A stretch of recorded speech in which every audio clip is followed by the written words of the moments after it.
Ako ang inyong Lolo Pael at ito ang aking kwento. Pasado 7:00 ng gabi, katatapos lang maihanda ni Denden ang mga kailangan ng kanyang inainahan para sa ritual nito. Kahit 10:00 pa nagsisimula ang matandang babaeng si Aling Muring sa kanyang pag-oorasyon tuwing gabi, ay maaga talagang inihahanda ng binata ang mga kakailanganin. Sinanay na rin kasi ni Denden ang sarili para kung sakaling may biglang kailangan ng kanyang inainahan ay hindi siya magiging aligaga sa ginagawa. Anak, Den, maaga pa.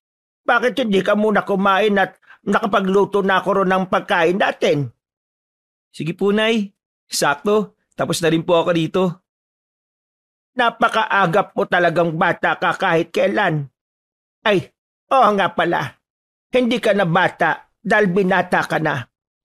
Tingnan mo ang sarili mo, Parang kailan lang nung nakita kita. Ngayon hindi ko na makilala ang batang paslit na uhugin na panayang iyak. Nanay naman, pinapaalala pa talaga Pero, tingnan niyo naman po ako ngayon. Bukod sa pogi, macho pa. Maraming ang nakakagusto sa akin Ang kaso, natatakot lang sila sa nanay mo. Sa akin. Hindi naman po sa ganon, Nay. Anong hindi ka dyan? Maraming beses ka nang nababasted dahil nalalaman ng mga babaeng nililigawan mo roon sa nayo na ako ang nanay mo. Sabi ko naman sa iyo, pwede mo namang itanggi na hindi ako ang nanay mo dahil yun naman ang totoo. Yan ka na naman, Nay. Huwag niyo nga pong sabihin yan. Kayo po ang nanay ko. Na isang nakakatakot na matandang babaeng mangkukulam. Napakunot ng noo ang binata habang humihimas ng batok at nakatingin sa kanyang inainahan. Pagkalaon ay nilapitan niya ang matandang babae at mahigpit na hinawakan sa magkabilang kamay. Alam niyo po, Nay, kahit ano pa po ang sabihin ng tao sa akin, o kahit ilang babae pa po ang mambasted, hindi ko po kayo pagpapalit kahit kanino. Kayo po ang nanay ko, Nanay Muring. Napangiti ang matandang babae dahil naramdaman niya ang pagmamahal ng isang anak kahit ang totoo ay hindi naman sila magkadugo ni Denden. 5 taon pa lang si Denden nung makita siya ni Aling Muring sa masukal na gubat. Bakit kasi ang babaeng mangkukulam sa bundok para kumuha ng mga kailangan niya sa panggagamot? Walang ibang dala ang bata kundi ang bag nitong pampasok at ang name tag na may nakalagay na pangalan at edad nito. Sinubukan niya rin noon na ihatid to sa kinauukulan, kaya lang ay ayaw lumabay sa kanya ang batang si Denden. At dahil wala rin namang nababalitaan si Aling Muring na naghahanap sa batang nawawala sa nayon o kahit sa mismong pinakabayan ng kanilang probinsya, naisipan na lang niyang kupkupin si Denden at ariing tunay na anak. Hindi niya rin naman itinago ang lahat, kaya lumaki si Denden na alam na hindi niya totoong ina ang babaeng mangkukulam. Hindi rin lingid sa kanya ang pangkukulam, mga ritual at panggagamot ni Aling Muring na nakasanayan na rin niya. Madalas din kasi siyang turuan at isama ng inainahan, kaya naging pamilyar na siya sa ganoong bagay. Teka po, bakit parang nangingilid ang luha niyo, Nay? Ang matapang kong nanay parang naiiyak yata. Ang tawag niyan luha ng kaligayahan. Anak, kumain ka na nga roon. At baka ihampas ko sa iyo tong hawak kong dahon ng sambong. Sige po, Nay. Akit na po ako sa kubo. Siya nga pala, anak. And then, mamayang 10:00 ng gabi, sumama ka sa akin sa ritual, ha? Namilog ang mga mata ni Denden sa kanyang narinig, sapagkat ito ang unang pagkakataon na isasama siya ng inainahang mangkukulam sa ritual na ginagawa nito tuwing 10:00 ng gabi. Seryoso po kayo, Nay? Mukha bang biro ang sinabi ko, ha? Sure na po ba yan? Bakit po biglang nagbagong isip nyo? Dati naman po, ayaw nyo. Eto na ang tamang panahon, anak. Bukas, ito ang 18 taon na nakita kita sa gubat. Kinukonsidera ko na kaarawan mo ang araw na yon. 18 ka na, anak, at handang-handa ka na. Handang-handa? Panahon na para gamitin mo naman ang mga itinuro ko sa iyo. Pero kumain ka muna at mag-ayos ng sarili. Pagsapit ng 10:00 ng hating gabi, bumaba ka rito para makasama ka na sa ritual at matuto. Sige po, Nay. Pag-akyat ni Denden sa kanilang bahay mula sa basement ay kumain kaagad siya ng hapunan. Pagkatapos noon ay nag-ready na siya ng sarili para sa nalalapit na pagsama niya sa ritual ng ina. Habang naliligo, ay napapaisip ang binata patungkol sa mga totoo niyang magulang. Hindi niya rin alam kung bakit niya naisip ang tungkol sa bagay na yon. Sapagkat ito rin ang unang pagkakataon na sumagi sa isip niya ang mga tanong na yon. Hindi niya tuloy alam kung ano ang mararamdaman niya, kaya in-enjoy na lang niya ang pagligo hanggang sa matapos na siya. Matapos makapagbihis ay naghintay pa siya ng ilang oras sa kanyang silid hanggang sa siya ay makatulog at managinip. Katulad ng naiisip niya sa banyo kanina ang mga napanaginipan. Ang imahe ng mga totoo niyang magulang pero hindi niya naman makita ang mga mukha nito. Naririnig niya ang isang babae na humahagulgol habang inaabot ang mga kamay niya. Tinatawag noon ang pangalan niya at nang malapit na silang magkahawak ng mga kamay ay binitbit ang babae ng isang Ginoo hanggang sa tuluyan silang magkalayo. Eksaktong pagdilat ng mga mata ay naabutan ni Denden ng sarili na nakaangat ang mga kamay para bang merong inaabot. Anong meaning ng panaginip na yon? Napatingin siya sa lumang orasan at nang ma-realize na ilang minuto na lang ay mag-10 na ng gabi, ay kaagad siyang bumangon at nag-ayos ng sarili. Lumabas kaagad siya ng kwarto at nagtungo sa basement kung saan naroroon ang kanyang ina-inahan na nagsisimula ng magsindi ng mga kandilang itim. Handa ka na ba, anak? Hindi ko pa rin po alam, Nay. Alam kong handa ka na. Sige, hubarin mo ang damit mo at magsisimula na tayo.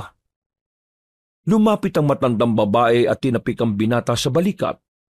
Pagkahubad ni Denden ng damit ay pumwesto kagad siya sa sentro ng silid na pinalilibutan ng sangkatutak na kandilang itim at pula. Pinagmasdan niya ang ina-inahan na kumuha naman ng maliit na plangganang may laman na langis na ginagamit din sa panggagamot at pangkukulam. Nagmasid-masid pa ang binata sa madilim na silid na ang tanging tanglaw lang ay ang mga kandila. Hanggang sa sumapit na nga ang eksakto 10:00 ng gabi. Sinimula na nga ni Manang Muring ang seremonya. Naupo siya sa tapat ng binata at inilapag sa pagitan nila ang maliit na planggana. Nagsimula ng mag-usal ng Latin na salita si Manang Muring. Pagkatapos yung bigkasin ng matandang babaeng mangkukulam, ay umihip ng malamya ang hangin na nanggagaling mula sa kung saan. Nagpaligid-ligid to sa buong silid kaya naman tila nagsayawan ng mga sinding apoy ng mga kandilang naroon. Nanatili namang nakamasid ang binata at nakikinig lang sa mga salitang binibigkas ng kanyang ina-inahan. Hindi na bago sa pandinig ni Denden ang mga wikang yon. Kaya hindi na siya ganoon lang ilabot katulad ng una niyang narinig na bigkasin ni Manang Muring ang mga salitang pang-orasyon. Ang turo sa kanya na matandang babaeng mangkukulam na ang banyagang wika na yun ang siyang ginagamit ng iba't ibang uri ng mga taong nag-aaral ng tinatawag na witchcraft. Katulad ng natural na takbo ng mundo, ay may kanya-kanya ring expertise ang mga katulad nila. At ang kanyang ina-inahan ay bihasa sa pag-alis ng sumpa. Pagpapagaling at pagka-counter ng sumpa pabalik sa nagbigay nito. Sa katulad ni Manang Muring ay itinuturing siyang isang puting mangkukulam pero sa mata ng mga taong mapanghusga ay katulad lang siya ng ibang mangkukulam na dapat ilagan. Patuloy na nagbabangkit si Manang Muring ng mga salitang hindi maintindihan. Sa pagpapatuloy ng matandang ginang sa pagbigkas ng ritual, ay muling umihip ang hangin na nang dumampi na sa katawan ni Denden ay matindi at kakaibang lamig na ang kanyang nararamdaman. Napakaslot ng bahagya ang binata pero pinigil niya ang sarili at nanatiling nakapustura habang nakaupo at nagpapatuloy ang kanyang ina-inahan sa mga pangyayari.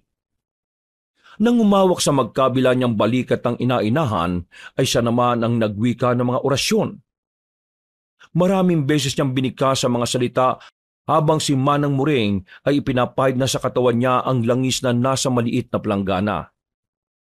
Habang nagsasalita ng orasyon ng binata, ay tila naghahaming naman ang kanyang ina-inahan hanggang sa ilang saglit pa, ay umihip na ng malakas ang hangin. Tila inalo nito ang mga kandilang nakasindi at isa-isa yung namatay na kalaunan ay isa-isa ring sumindi ulit. Patuloy na nagbibigkas ng orasyon si Denden. At nang pinahiran na siya ng langis sa noo, ay tumigil na siya sa pagsasalita. Si Manang Muring naman ang nagpatuloy ng orasyon. Sabay silang tumayo pagkatapos noon at naghawak kamay. Ngayon anak, Denden, tanggapin mo ang kapangyarihang inihandog sa iyo ng kalikasan. Gamitin mo to sa tama at sa alam mong makakabuti. Kahit anong iba to sa iyo ng mga tao, wag na wag kang gaganti o maghihinanakit. Gampanan mo ng maayos ang sinumpaang tungkulin na katulad ng ginagawa ko hanggang ngayon. Maraming salamat po sa tiwala, Nay. Pangako, gagalingan ko po at iigihan ko. Sana po wag niyo ako pababayaan at tulungan niyo pa rin po ako dahil hindi pa ako kasing husay po ninyo. Siyempre naman anak, nandito lang ako palagi sa likuran mo. Kaya lang, hindi na katulad noon. Hindi na kita masyadong mababantayan. Matanda na ako at nailipat ko na sa iyo ang mas malaking porsyento ng kapangyarihan kaya limitado na lang ang kaya kong maitulong sa iyo anak. Hindi alam ng binata kung ano ang magiging reaksyon niya pagkatapos yung marinig sa ina-inahan. Gayunpaman ay hindi na niya masyadong ipinahahalata ang pag-aalala dahil alam niyang hindi ito ang tamang oras para roon. Sige anak, magbanlaw ka na ng katawan. Magtatapos na ako ng orasyon. Sige po, Nay. Kagad lumakyat si Denden at naglinis ng katawan habang ang kanyang ina-inahan ay nag-close ceremony na. Makalipas ang ilang minuto ay sumunod na rin ang matandang ginang sa taas ng bahay at natulog na sila ng maayos. Kinabukasan ay maagang nabulahaw ang bahay nila dahil sa iilang katao na nasa labas. Halos pasikat pa lang ang araw nang marinig nila ang ingay na tila ba nananawagan at humihingi ng tulong. Pagsilip ni Denden at Manang Muring sa bintana ay nasipat nga nila ang 6 na katao. Ang mag-asawang Roger at Mina na bitbit ang anak nilang batang lalaki na si Obet na tila kinukumbulsyon naman. Ang dalawa ay mga kamag-anak ng mag-asawa habang ang isa ay si Nino na nagtatrabaho bilang barangay pulis sa Nayon. Nang makita ni Manang Muring ang mag-asawa ay tila nagdalawang isip ang mga ito na mag-approach dahil sa matalim na titig na matandang babaeng mangkukulam. Dahil doon ay ang binatang barangay pulis na ang nanguna dahil kakilala naman ito ng mag-ina. Magandang umaga po, Manang Muring. Denden, pasensya na kung maaga kaming nang abala Wala na kasing choice ang mag-asawa Wala naman silang pera para ipa-hospital sa bayan tong si Obet. Kung po pwede po sana Ano pang itinatayo-tayo niyo dyan ninyo? Umakyat na kayo rito. Ipasok niyo na ang bata rito. Dali!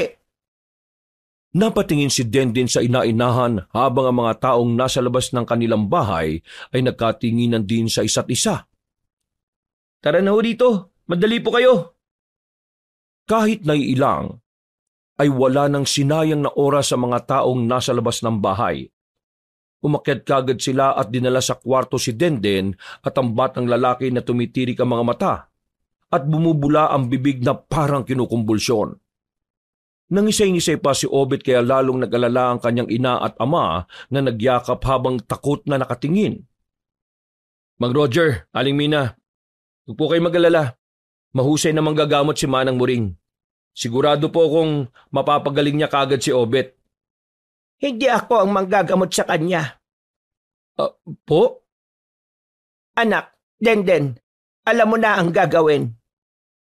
Dahil doon ay napatingin ang lahat sa binata na nagulat din matapos banggitin na matandang babae ang kanyang pangalan. Po? Ako po? Oo. Ano pang hinihintay mo, anak? Bilisan mo dahil tumitirik at namumuti na ang mga mata ng bata. Baka kung mapaano pa siya kapag hindi ka pa kumilos, anak. Bilisan mo. Dahil doon ay tila nataranta ang binata. Hindi niya kasi ini-expect ang sasabihin ng ina-inahan, ni hindi pa nga siya nakakapag-ayos ng sarili. Nakakapagmumog at nakapagbihis ng maayos. Napalunok siya ng laway nang makitang nakatingin sa kanya ang lahat, kaya wala sa sarili siyang napabuntong hininga. Ninyo, o pwede bang kunin mo sa banyo yung maliit na planggana at pakilagyan na rin to ng maligamgam na tubig? Kayo naman po, Mang Roger, Aling Mina, kayong dalawa, lumabas po muna kayo ng kwarto at maghintay sa sala. Si nanay na po ang bahalang kumausap sa inyo. Nang magkaintindihan na, ay kaagad lumabas ang 4 na katao na sinundan ni Manang Muring. Si Nino ay dali-daling nagpunta sa banyo para gawin ang utos sa kanya habang si Denden naman, dahil nasa sariling silid, ay nagtungo siya sa aparador at kinuha ang ilang bagay na alam niyang may pakinabang sa panggagamot.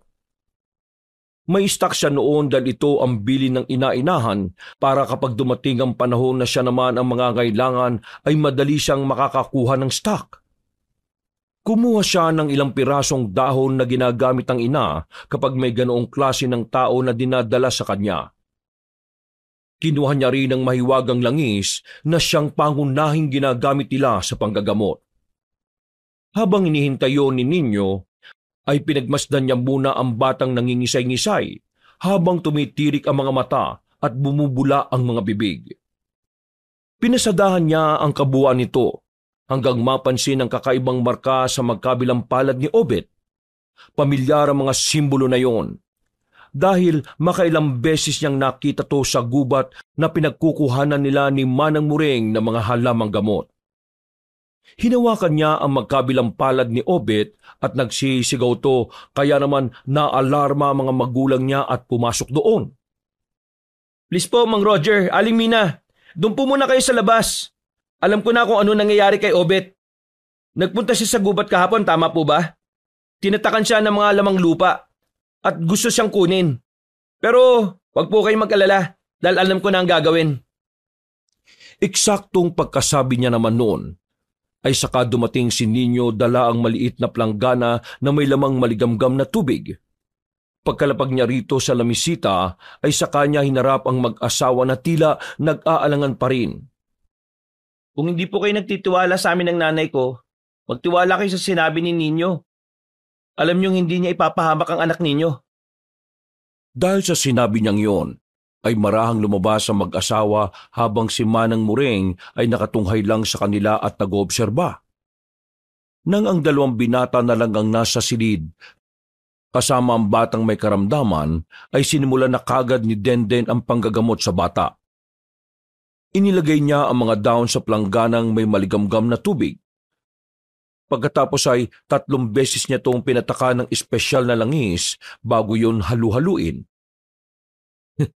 Ikaw na talaga ng gagamot. Parang halos 2 linggo lang tayong di nagtagpo. Ang bilis na ng mga pangyayari ah.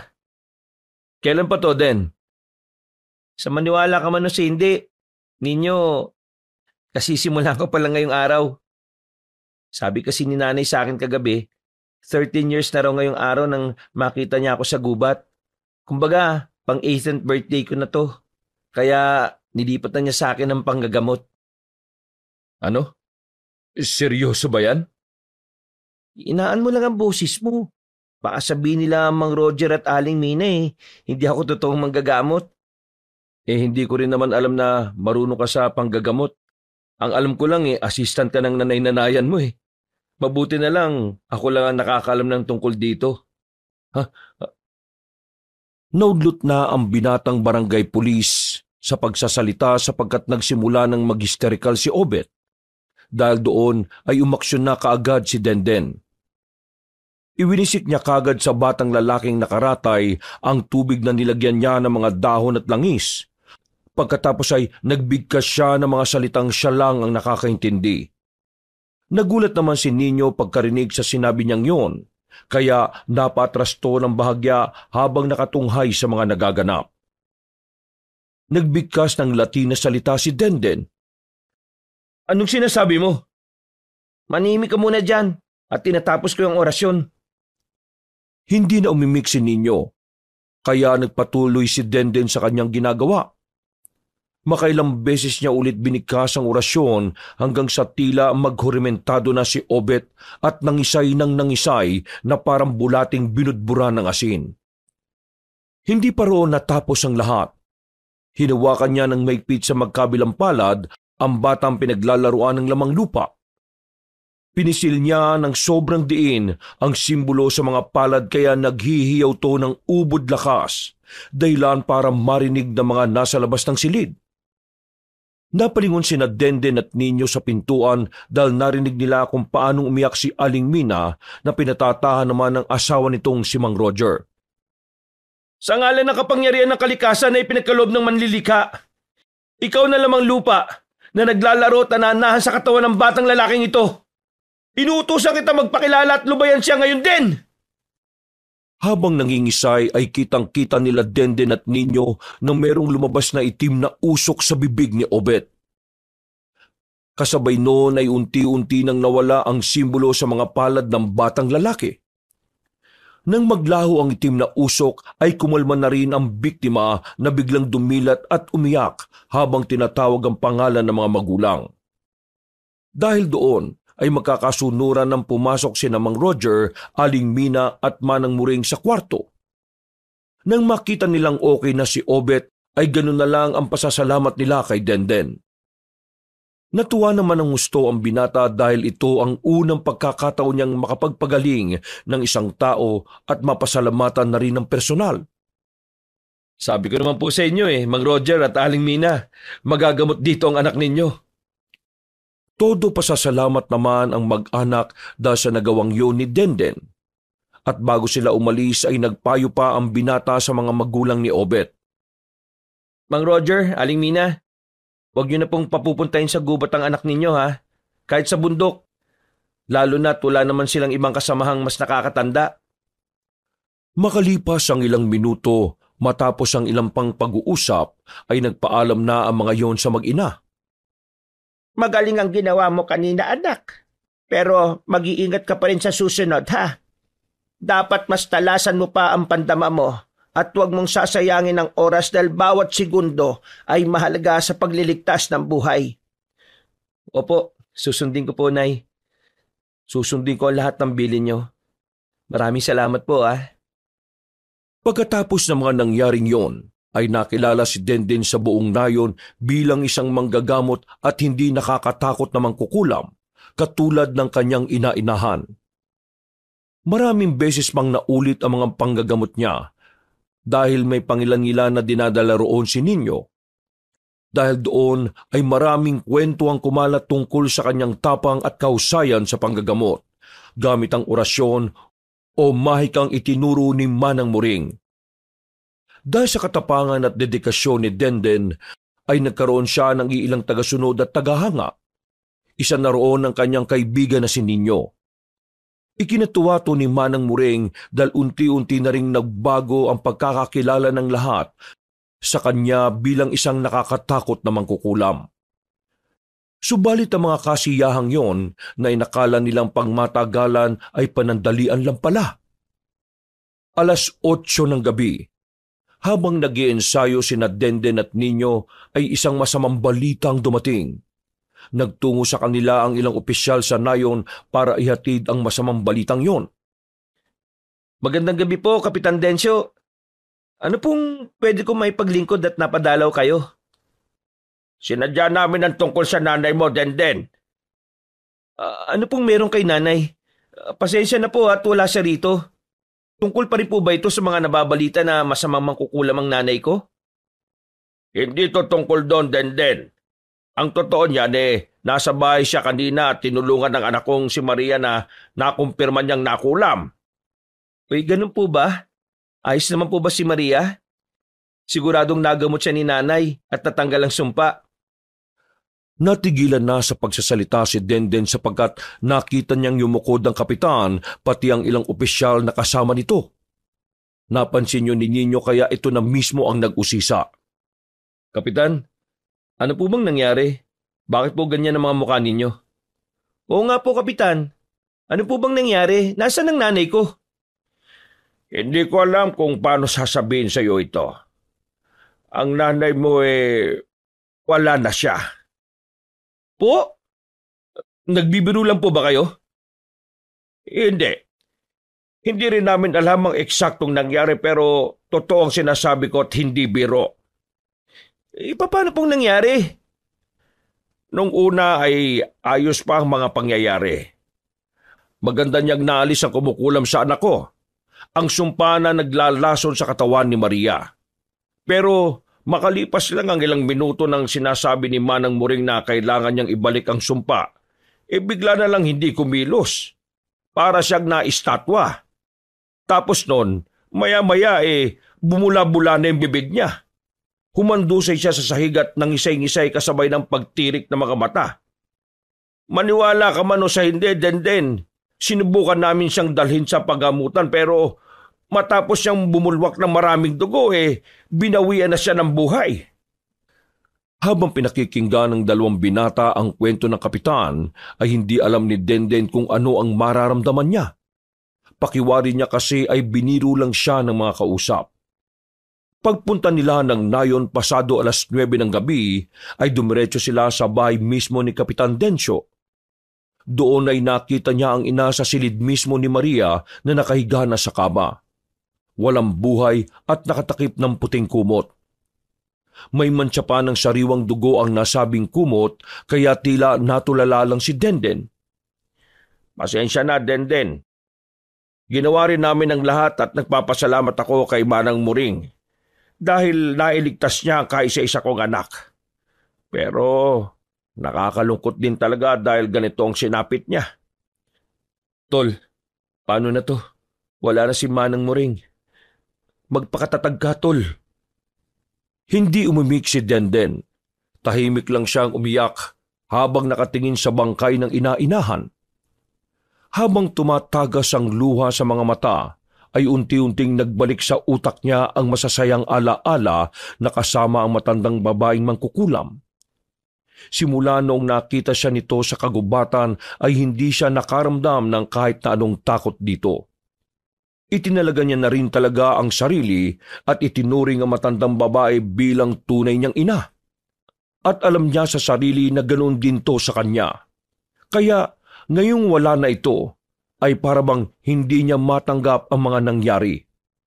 Ilang araw lang ay kinremate kaagad ang labi ni Manang Muring dahil tanda ni Denden noon ang bili ng ginang, na kapag namatay daw siya ay marapat na sunugin kaagad ang kanyang katawan at iwisik sa dagat ang kanyang abo. Tinupad nga ni Denden ang nais ng ina-inahan kaya halos 2 linggo siyang hindi nagparamdam sa mga taga-nayon.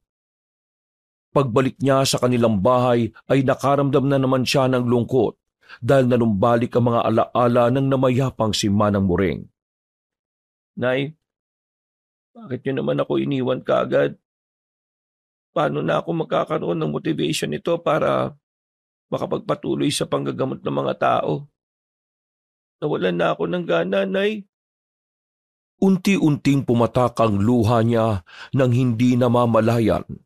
At mula sa basement na dati nilang pinaggaganapan ng ritual, dumapa siya sa pinakasentro at doon ibinuhos ang lahat ng bigat ng kalooban na nararamdaman.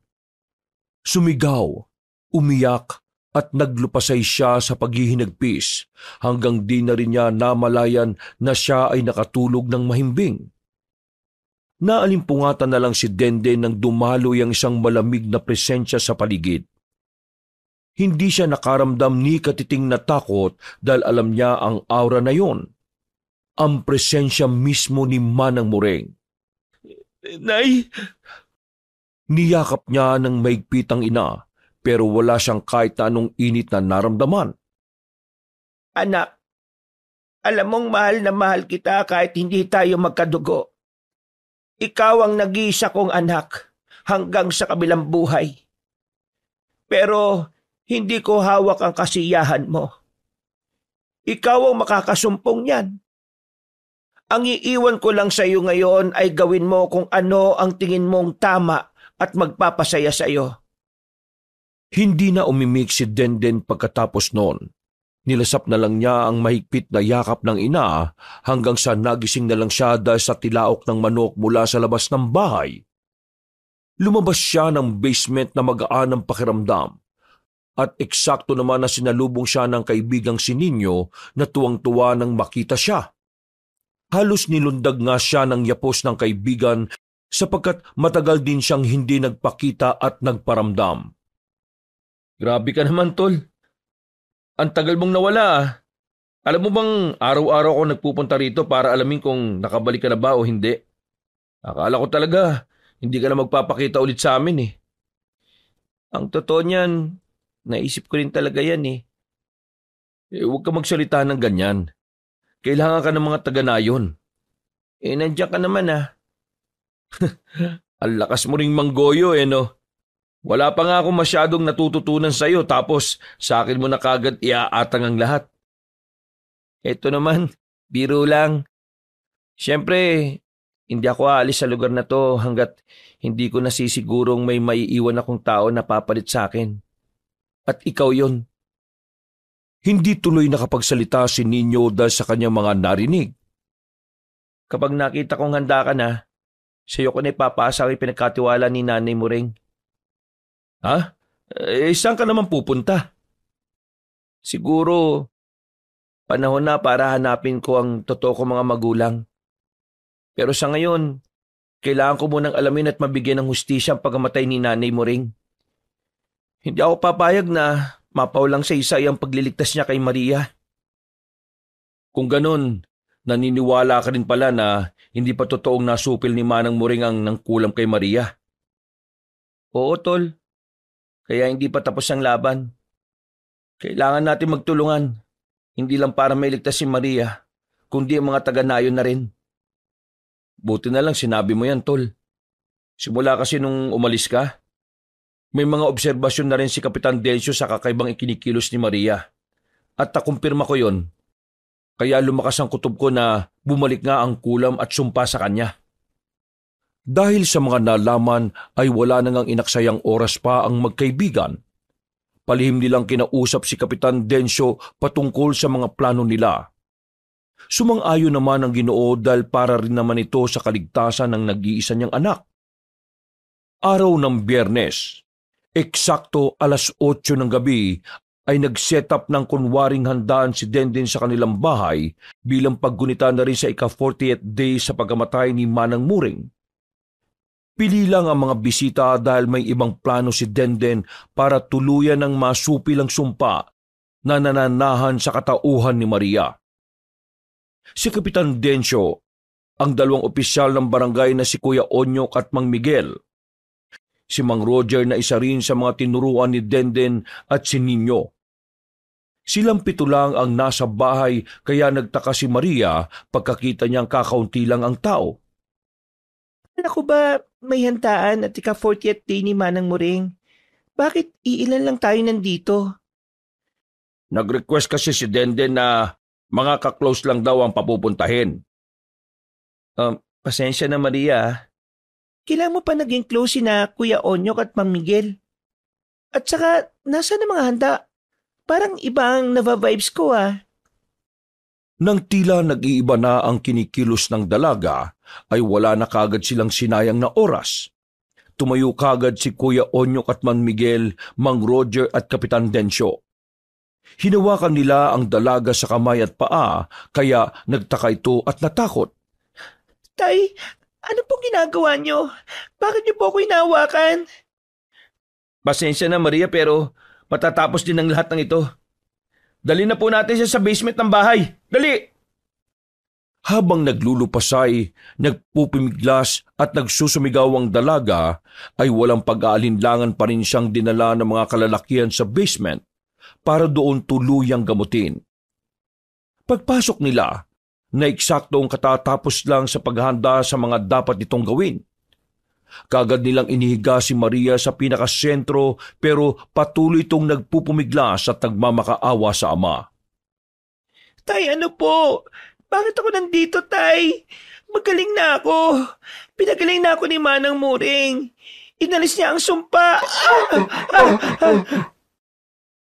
Nagulat ang lahat nang marinig nila ang tinig ng dyablo mula sa katauhan ni Maria matapos siyang wisikan ni Nino ng espesyal na langis. Doon nila mas nakumpirma na nasa ilalim pa rin ng sumpa ang dalaga. Naisahan niyo ako ron Pero tay, pakawalan niyo ako rito at hayaan niyo na lang ako. Wala naman akong ginagawa masama sa katawan ng malanting babae na to na nang-aahas ng asawa na may asawa. Nagwala-wala na naman ang dalaga na mas lumakas kaysa kanina. Pero hindi nagpatinag ang mga kalalakihan dahil na rin sa tulong ni Denden. Binigyan niya kasi ang mga ito kanina ng kwintas na may kakayahang tumbasan ng lakas ng mga hindi pangkaraniwang nilalang. At katulad ng natutunan ng binata sa kanyang inainahan, hindi na niya hinayaan na mapenetrate pa sa isip ng bawat naroon ng sumpa ng kalaban. Umaksyon na kagad siya. Nagbanggit siya ng Latin na salita. Nakailang beses na binigkas ng binata ang mga orasyon at ng pang-anim na ay naramdaman nila ang pagyanig ng sahig, pati na rin ang mga kagamitan nasa paligid. Ito ang senyales na malakas ang sumpa at kulam mula sa kalaban, kaya humalakak lang to ng humalakak, habang pinagmamasdan silang lahat na nag-i-struggle. Ganitong-ganito ang ginawa ni Muring noon, pero sa huli, wala pa rin siyang nagawa. Naglumapasay na naman at nagpumiglas ang dalaga dahil sa pagwisik ni Nino ng espesyal na langis. At pagkatapos ay binalingan niya ang mga kasama habang si Denden ay abala sa pagbanggit ng mga orasyon. Huwag niyo na siyang pakinggan dahil sa oras na makapasok siya sa isip niyo, gagamitin niya ang lahat ng kainaan niyo para manalo siya. Dahil doon ay nabuhayan ng lahat. Kinapitan nila ng husto ang dalaga na gumagawa na ng paraan para masilo sila.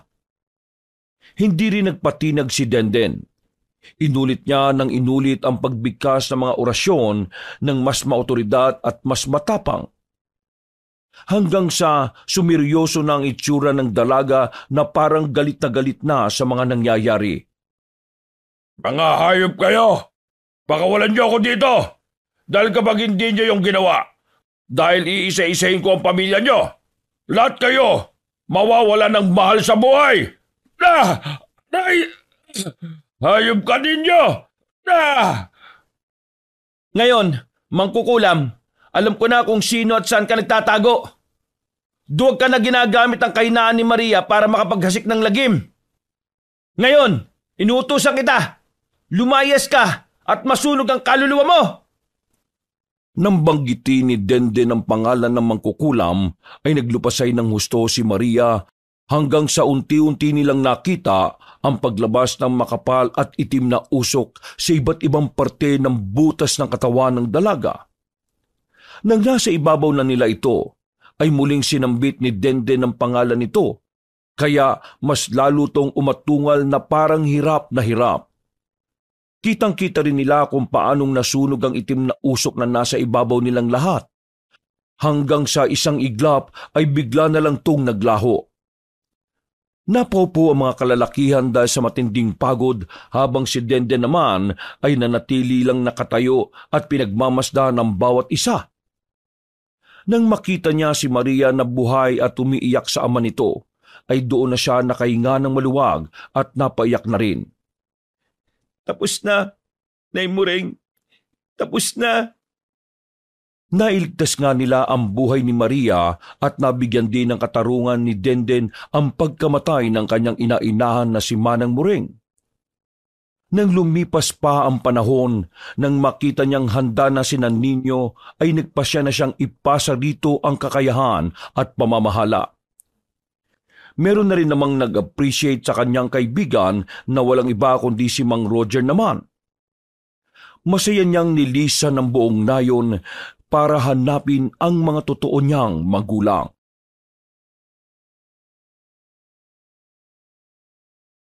Ikalawang kwento. Habang naglalakad si Enol pauwi ng bahay, ay nadidinig niya ang kwentuhan ng mga nagiinuman sa kanto papasok sa iskinitang kanyang daraanan. Madalas niyang maabutan ng ganung oras ang mga kapwa niya kabataan sa tapat ng tindahan ni Aling Rhea. Ito lang din kasi ang tindahan na bukas pa kahit alanganing oras na. Dinig niya ang pinag-uusapan na naman ng kalugar nilang si Kuya Binoy na namatay 3 araw na ang nakalilipas. Ang sabi raw kasi ay nakuhanan daw ng litrato ang Ginoo na may kasamang pugot na ulo kaya ito namatay. Pang-ilan ng pangyayari to sa kanilang lugar na sa tuwing may namamatay na tao ay palagi na lang may involved na pugot na ulo. Nung una ay si Ginoong Robles na nakita naman daw na naglalakad sa kalye na walang ulo. Ang ikalawa ay si Manang Pepay na bago pumanaw daw sa atake ay nagkwento pa raw na meron tong nakasalubong na pugot kapareho ng ikatlong namatay na si Alexa. Kaya ngayon ay tila allergic ang mga taga roon sa tuwing may involved na pugot na ulo. Ang paniniwala kasi ay susunod kang mamamatay kung sakaling makakita o makitaan ka ng pugot na ulo. Pagtapat ni Enol sa tindahan ay nakita niya kaagad ang antingero na si Jordan. Tol, isang tagay lang, sige na. Huwag ka nang tumanggi dahil minsan lang naman to sa buhay nating mamamayang Pilipino. Pinagsasabi mo dyan. Walang nagawa si Enol kundi kunin at inumin ng alak. Halos maduwal siya sa kapaklaan ng lasa kaya na makita siya ni na Michael, Kenneth at Roseville na nandoon din ay nagtawanan ng mga ito. Pasensya na mga pare. Alam niyo namang hindi talaga ako nainom ng alak eh. O sige na, maiwan ko na kayo dyan ha. Drink moderately lang. Mag-ingat ka rin tol, dahil baka makasalubong mo yung pugot na ulo. Pinilit mang pigilin ay kita pa rin sa mukha ni Enol ang takot matapos yung sabihin ng kanyang kababata. Ang akala niya ay titigil na si Jordan sa pananakot pero nagpatuloy pa rin ito sa pagkukwento. Alam ko naman tol na narinig mo na ang bali-balita ngayon tungkol sa pugot na ulo. Sunod-sunod na halos ang namatay sa loob lang ng 1 buwan eh. Si Ginoong Robles, Manang Pepay, Alexa, tapos nung nakaraan lang si Kuya Binoy. Kaya ingat-ingat din ha. Hindi naman masamang maniwala lalo na't hindi pa naman ganun kasibilisado ang lugar natin. Marami pa rin ng mga kababalaghang nangyayari. Sa ayaw man natin o sa hindi. Oo tol, salamat sa paalala ha. Tumangutango pa ang binata bago magpaalam ng tuluyan sa mga nagiinuman. Ilang minuto pang paglalakad ay hindi na natatanaw ni Enol ang tindahan subalit mahina niya pa ring naririnig ang boses sa mga nagiinuman. Lumiko na kasi siya sa isa pang iskinita na kung saan ay tumumbok na ang nag-iisang bahay na bato sa dakong yon. Nang mapatingin ang binata sa daang tinatahak ay bigla na lang din niyang naalala ang mga sinabi kanina ni Jordan. Madilim kasi sa iskinitang yon dahil ang nag-iisang poste na nilagyan ng ilaw ay napundi na at hindi pa napapalitan hanggang ngayon. Hindi pa pala napapalitan ng ilaw ng poste dito hanggang ngayon. Awit naman no. Pagkakita sa madilim na daan ay napabuntong hininga si Enol habang mabilis na tinatahak ang madilim na iskinita ay eksakto naman na malamyang umihip ang hangin at tumama sa kanyang balat, dahilan para makaramdam siya ng kakaibang ginaw na parabang merong presensyang yumayakap. Awit, talagang Jordan to, nagkwento-kwento pa kasi. Hindi na niya halos natuloy ang sinasabi dahil sa may biglang bumagsak sa kanyang harapan mula sa may buong na puno ng mangga. Ay putot kuntsinta naman oh. Nakanang nanay mong kambing. Langya ka. Pusang itim na galalang pala. Nang makita niya ang bumagsak mula sa puno ng mangga, ay napakamot na lang siya sa ulo. Subalit pagkalaon ay hindi mawari ni Enol pero para siyang nabato nang makipagtitigan sa pusang itim.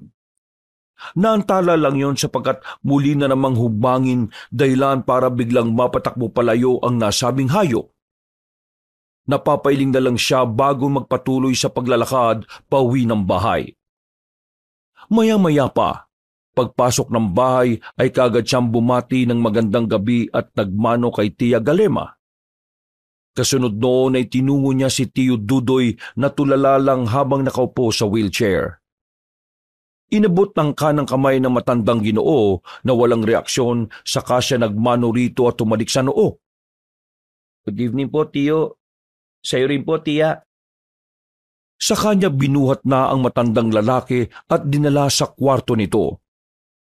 Pagkatapos noon ay dumiretso kagad siya sa kusina para kumain ng hapunan. Doon ay naabutan niya ang tiyahin na pinaghahanda na siya ng makakain. Thank you po, Tia. Tabagan ka ng Diyos, anak. Habang kumakain ng binata ay marami silang napag-usapan ng kanyang tiyahin. Natalakay din nila ang tungkol sa balibalitang kumakalat ngayon sa kanilang lugar na kinatatakutan ng marami, lalo na ng mga matatanda. Tia, ano pong stand niyo po dun sa balibalita po ngayon patungkol sa pugot na ulo na nangunguha ng buhay ng mga taga rito sa atin?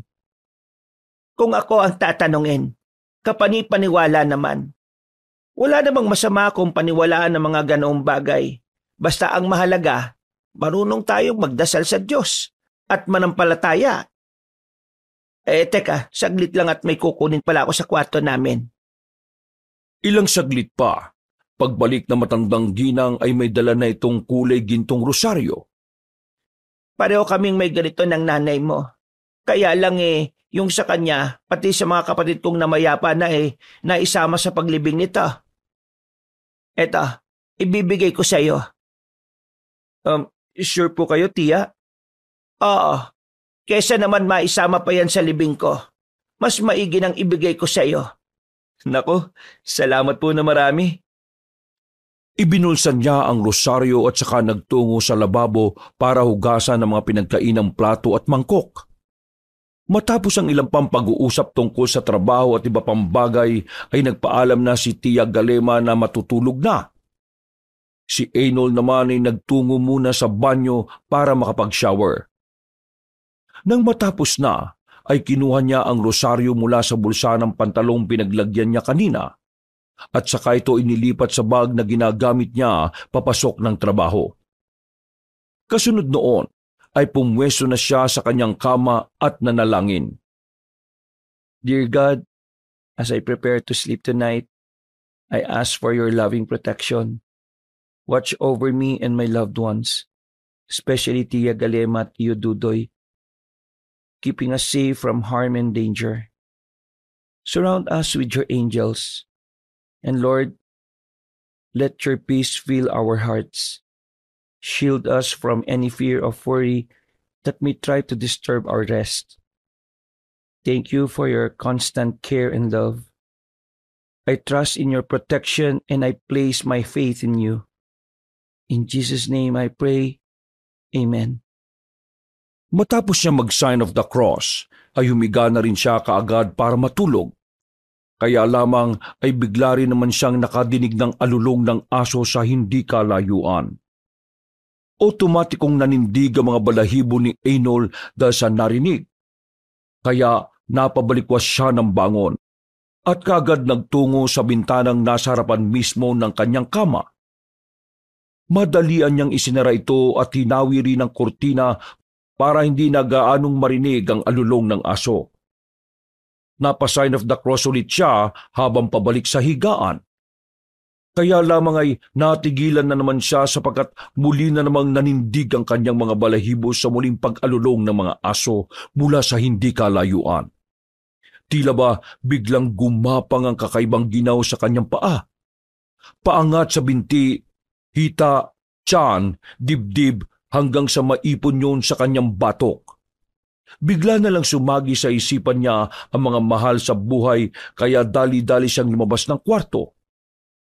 Pagdating sa sala ay sinalubong kagad siya ng tiyahin na halata sa hilatya ng muka ang pangamba. Tia, ano pong nangyari? Ang tiyo mo! Tara sa kwarto! Madali ka!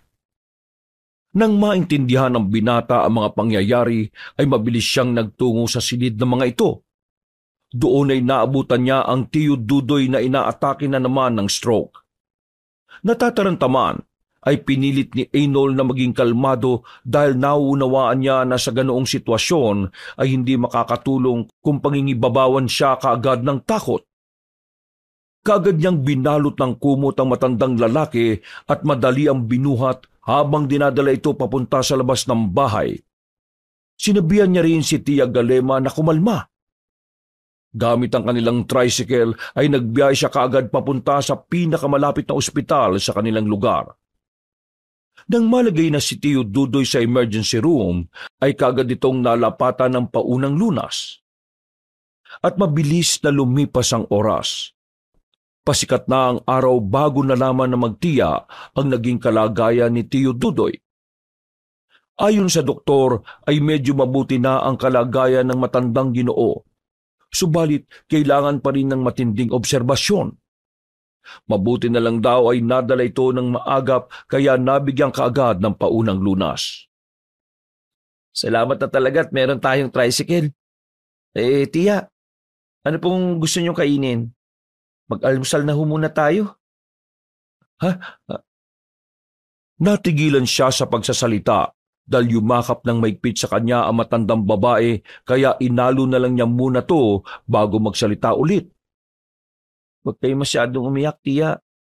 Baka kayo naman ang mapaano niyan. Tara na, mag-almusal na muna tayo.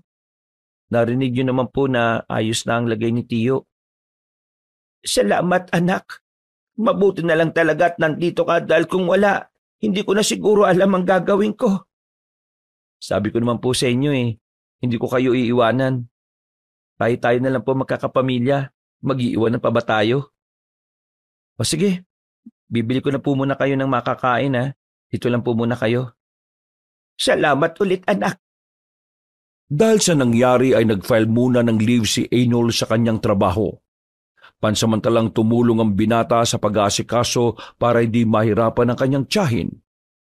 Alam niyang matatanda na mga ito at anumang oras ay nalalapit na sa kamatayan. Pero sa puso ni Einol, habang nabubuhay sina Tiyo Dudoy at Tia Galema, ay nais niya itong bigyan ng magandang buhay at pag-alayan ng pagmamahal, sapagkat ang mga ito ang nagsilbi niyang magulang simula nang mamatay ang nanay at tatay niya. Habang bumibili ng makakain, ay napaisip tuloy bigla si Einol ng hindi maganda. Na paano nga kaya kung tuluyan ng kunin ng kanyang tiya at tiyo? Pagkaisip sa ganung bagay ay hindi niya tuloy namalayan na pumapatak na ang kanyang mga luha. Sa puso't isip kasi ng binata ay parang hindi niya kaagad matatanggap na mawawala ang dalawang ito sa kanyang buhay. Naantala lang siya nang biglang tawagin ng isang crew ang kanyang pangalan dahil sa inorder niyang pagkain. Doon niya lang din napansin na basang-basa na ang kanyang mukha dahil sa pagpatak ng mga luha, kaya kaagad niya yung pinunasan. Dali-dali niya ring dinala ang pagkain para makapag-almusal na sila. Nang matapos na ang agahan, ay nagpasya munang umuwi si Einol para kumuha ng ilang gamit nila Tiyo Dudoy at Tia Galema. Magtatagal pa kasi ng ilang araw ang Ginoo sa ospital kaya kailangan ng mga gamit nila. Habang pauwi sakay ng tricycle ay muling napadaan si Einol sa tindahan ni Aling Rhea. Saglit siyang napainturoon dahil tinawag siya mismo na may-ari ng tindahan at nakibalita sa lagay ng kanyang tiyuhin. Aling Rhea, okay naman na po raw si Tiyo, sabi ng doktor. Need lang muna nilang mag-stay saglit sa ospital kasi may observation pa So, paano po? Kailangan ko po munang umuwi kasi kukuhaan ko pa sila ng mga gamit Matapos may pahatid ni Einol na mabuti na ang lagay ng kanyang tiyuhin, ay nagpasya na siyang umalis kaya lamang ay muli siyang natigilan dahil biglang nagdatingan ng ilang tao at narinig niya ang pag-uusap-usap na naman ng mga tsismoso't tsismosang madalas tumambay sa tindahan. Dinig niyang isa sa pinag-uusapan ay ang tungkol sa pag-alulong ng aso kagabi. Ito na nga ba sinasabi ko Ganyan na ganyan din yung bago mamatay si Ginoong Robles, Manang Pepay, Alexa at Kuya Binoy. Uy, Nandiyan ka pala, Inol. Kumusta pala si Tio Dudoy mo? Nabalitaan ko rin ang nangyari kanina, ha? Ang bilis talagang kumalat ng balita sa lugar na ito, no? Ha? Ano? Hindi kita maintindihan. Ang sabi ko, ayos naman. Mabutit na dala namin kagad ni Tia kagabi sa ospital ng bayan si Tio. Mabuti naman kung ganon. Oo nga Salamat din talaga sa Diyos. O paano? Alis na ako, tol, ha? Oh, narinig mo na ba yung alulong ng aso kagabi? Babala na yon, ha? Ganyan talaga kapag may asong umaalulong. Kaya dapat pinapatigil o pinapalo sa bibig ang mga aso na yan para masaway si kamatayan. Pagkatapos umalulong ng aso, permis, paniwalaan nyo. May pagpapakitaan na naman yung pugot na ulo. Kaya dapat na talagang ipabindisyon tong lugar natin kay Patri. Ipabindisyon? Bakit naman? Dapat lang naman talaga. Sa dami na ng mga nangyayaring pagkamatay. Lalo na ng mga taong malalakas pa. Katulad ni Kuya Binoy at saka Alexa. Ay nako, nakakapanghinayang sila. Sana maputol na ang sumpa. Napatungo-tango na lang si Einol bago tuluyang magpaalam sa kababata dahil kukuha pa siya ng mga gamit para dalhin sa ospital. Pagbalik sa loob ng bahay ay kaagad niyang inihanda ang mga lulutuin para sa pananghaliang dadalhin niya pagbalik sa ospital. Bago kasi umuwi kanina ay dumaan na siya sa palengke at namili ng sasabawang isda para may mahigop na pampalakas ang kanyang mga mahal sa buhay. Nang maluto na ang mga pagkain, ay saka siya nagtungo sa banyo para na rin makaligo at nang makapagbihis na, ay isa-isa na rin niyang inayos ang mga gamit ng tiyo at tiya, saka ito nilagay sa tricycle. Naalala niya rin ang bili ni Tia Galema kagabi, na palaging dalhin ng rosaryo kaya naman kinuha niya ito sa kanyang bag at ikinuwintas bago magmaneho pabalik sa ospital. Naabutan niya si Tio Dudoy na nahihimbing sa pagtulog, habang si Tia Galema naman ay nakatingin lang sa asawa nito habang hawak ang isang kamay. Pagkatapos niyang yakapin at magmano sa ginang, ay sa kanya inilapag sa lamisita ang mga dala. Tia, kain na po muna. Higupin niyo yung sabaw para mabuhayan ng dugo niyo. Damihan niyo rin ng kain, ha? Tia, meron naman dito para kay Tiyo mamaya. Ipapainit ko lang ho. Pagkatapos nilang kumain ay dumating naman ng 2 nurses para suriin ang nahihimbing na si Tio Dudoy. Medyo matagal-tagal at marami-rami rin ang ginawa ng mga nurse bago ito umalis. Sinabi na rin ng isa na hintayin na lang ulit ang resulta ng mga test na isasagawa pa sa matandang Ginoo. Maya-maya pa ay pinatulog muna ni Einol ang kanyang tiyahin habang naghihintay ng resulta. Hanggang sa sumapit na nga ang 3:00 ng hapon. Dumating ang doktor at kinumpirma nga muling na stroke si Tio Dudoy. Ayon pa sa manggagamot ay maraming pagsusuri pa ang dapat gawin at ang tsansa na tuluyang gumaling ang matanda ay 50-50 rin. Kahit narinig yun ng magtiyahin ay hindi naman sila nawala ng pag-asa na gagaling ng tuluyan si Mang Dudoy. Matagal na rin kasing kasabihan ng pamilya lalo na nung malakas pa ang matandang Ginoo na palagi nitong sinasabi na habang may buhay may pag-asa. Kaya yun ang pinanghawakan nilang salita. Pagsapit ng hapon ay nagpasya ulit na umuwi si Einol para muling makapaghanda sa mga kakailanganin ni Tio Dudoy at Tia Galema para naman sa kinabukasan. Umorder na lang siya ng pagkain sa malapit na food court para merong makain ngayong gabi ang kanyang tiya. Pagkagat ng dilim, nang siya ay pauwi naman, naabutan na naman ni Einol ang mga lasinggero niyang kaibigan na nag-uumpukan sa tapat ng tindahan ni Aling Rhea. Hindi naman niya magawang umiskapo sapagkat nakatricycle siya at kitang-kita. Kaya sinadya na lang din niyang huminto para kahit papaano ay makibalita. Eto na, tatagay na. Langya naman May mga atay pa ba kayo? Eto naman, isa lang yan kaya wag mo na itong tanggihan. Gin lang yan, pre. Mas mahina ang tama kumpara sa pinainom ko sa iyo kagabi. Habang lumalagok siya ng alak ay nagpatuloy sa pagsasalita ang kanyang kababata. Ano, kumusta na pala si tiyo mo? Eto, sana maging okay na. Nag-file na ako ng 1 week leave para mabantayan ko na maayos yung dalawa eh. Pareho rin akong nag-aalala sa kanila eh. Kaya pala may suot kang rosary. Ang ganda niyan ah. Ginto pa ang kulay. Bigay to sa akin ni Tia Galema. Dito na lang tayo sasandal talaga kapag may mga ganitong sitwasyon eh. Tamang kaisipan na ganyan. Kaysa naman lalong maglugmok. Idaan na lang natin ang lahat sa panalangin.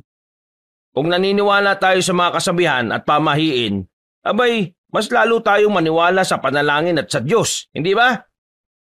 Wow, parang si Father ka na magsalita ah. Dahil doon ay nagtawanan ng mga kainuman nila. May tama na yata agad ako ah. Pero malay natin, di ba? Ako yata ang magiging sunod na pari ng simbahan natin eh. O sige, bahala na kayo dyan ah. So paano tol?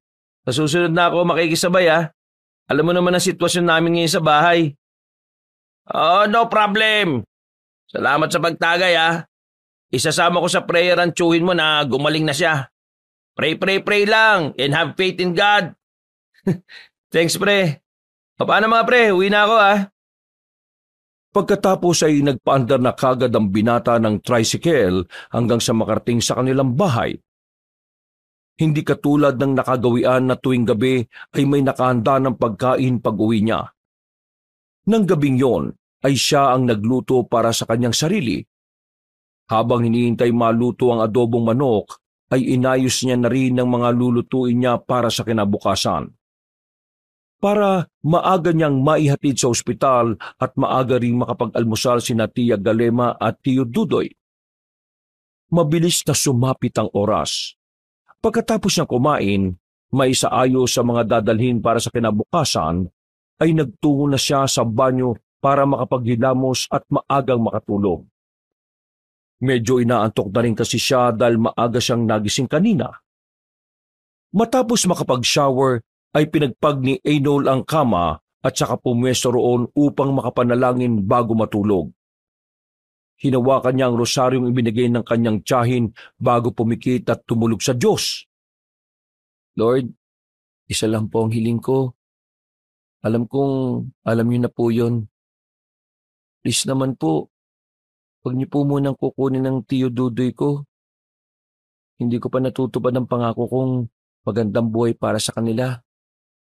Kaya sana po pagbigyan niyo ako.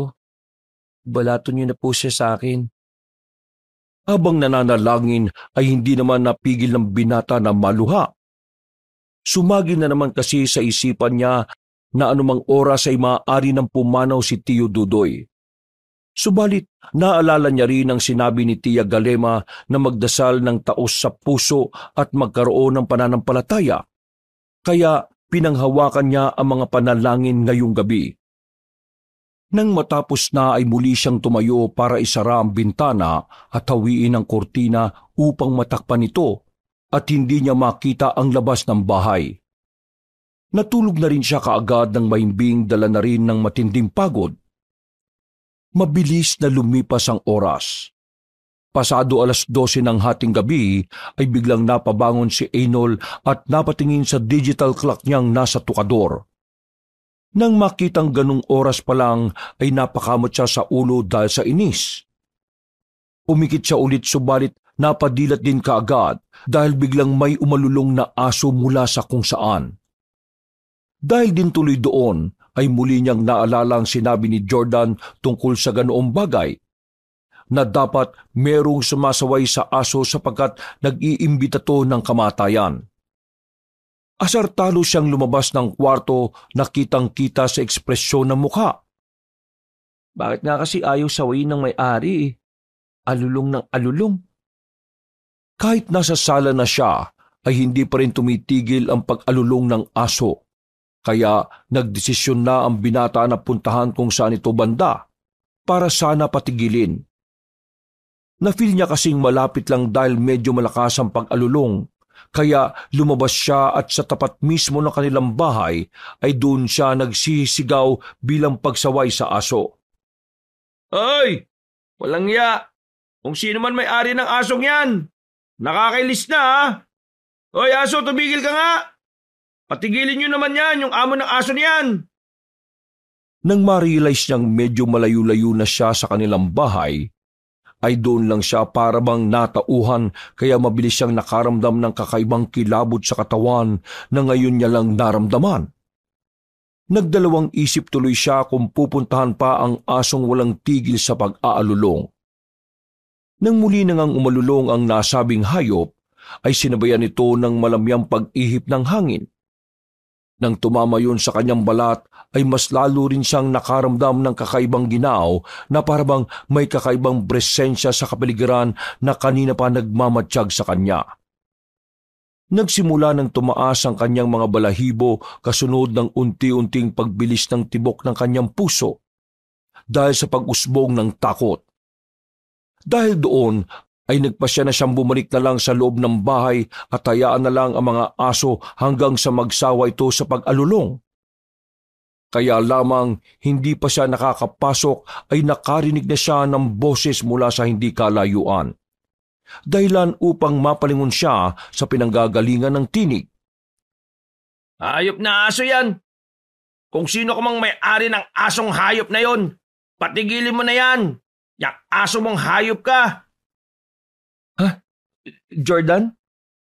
Hindi nila alam. Marami nang nabibiktima sa ganyan eh. Ini-invite na si kamatayan eh. Kaya yung pugot na ulo, panay-panay ang pagpapakita eh.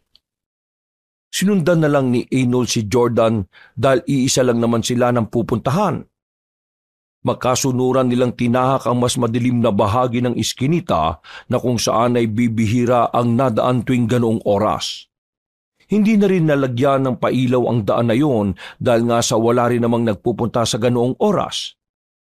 Tinitingnan lang ni Enold si Jordan na pasuray-suray sa paglalakad habang ito ay bumubulyaw ng bumubulyaw. Mga hayop talaga kayong alulong ng alulong. Hayop na nga kayo. Mga hayop pa kayo. Ayaw talaga magsitigil ha? Dumampot ng bato ang binatang lasing at muling naglakad ng pasuray-suray. Nang makita naman yun ni Enold ay dali-dali niyang nilapitan ng kababata para sana awatin. Pero nagmatigas ito kaya wala na siyang nagawa kundi pagmasdan na lang si Jordan na ihagis ang bato sa kinaroroonan ng alulong ng aso na walang humpay. Hindi nila narinig na tumama ang bato sa lupa pero ilang saglit lang ay tumigil ang pag-alulong ng aso. O di ba? Sabi ko sa iyo tol eh. Yan ang katapat na mga yan. Ano? Di nagsitigil tuloy sila. Hindi na halos natapos ni Jordan ang sinasabi sapagkat biglang umihip ang hangin na nagsayaw ng mga punong nakapaligid sa kanila. Pagkatapos ay bumulusok yon sa kanilang harapan kaya napatakip mata silang dalawa at napaatras. Nang dumapi sa dalawa ang malamig na hangin ay kakaibang kilabot ang naging hatid nito sa kanilang pagkatao. Tila ba may kakaibang nakakatakot na presensya ang nais lang dambahin? Kaya mas napatras pa si Enold habang lumilibot ng tingin. Tol, Jordan, tara na. Umuwi na tayo. Bilisan mo na dyan. Sa isang iglap ay nawala ang nagangalit na hangin.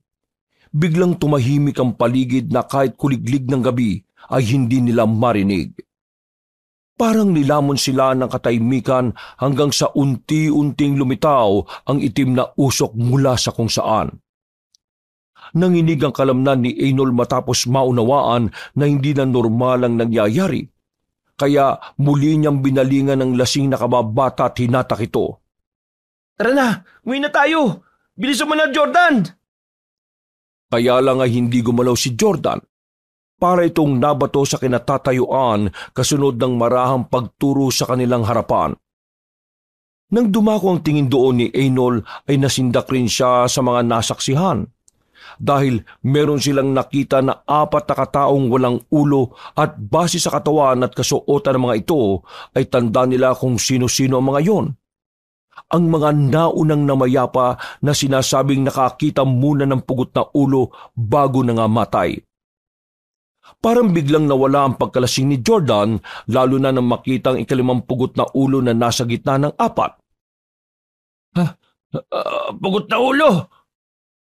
Parang nilamon ng matinding takot ang pagkatao ni Einol at sa sobrang taranta niya sa mga pangyayari ay hindi na niya napansing unti-unti nang lumalapit ang mga pugot na ulo sa kanila. Sa sobrang takot naman ni Jordan ay napaupo na lang ito at napamura ng malakas bago hindi magkaumayaw sa pagtayo para lang makatakas sa posibleng badya ng kamatayan. Nang matauhan si Einol sa mga pangyayari, ay dali-dali rin siyang tumakbo palayo sa lugar na iyon.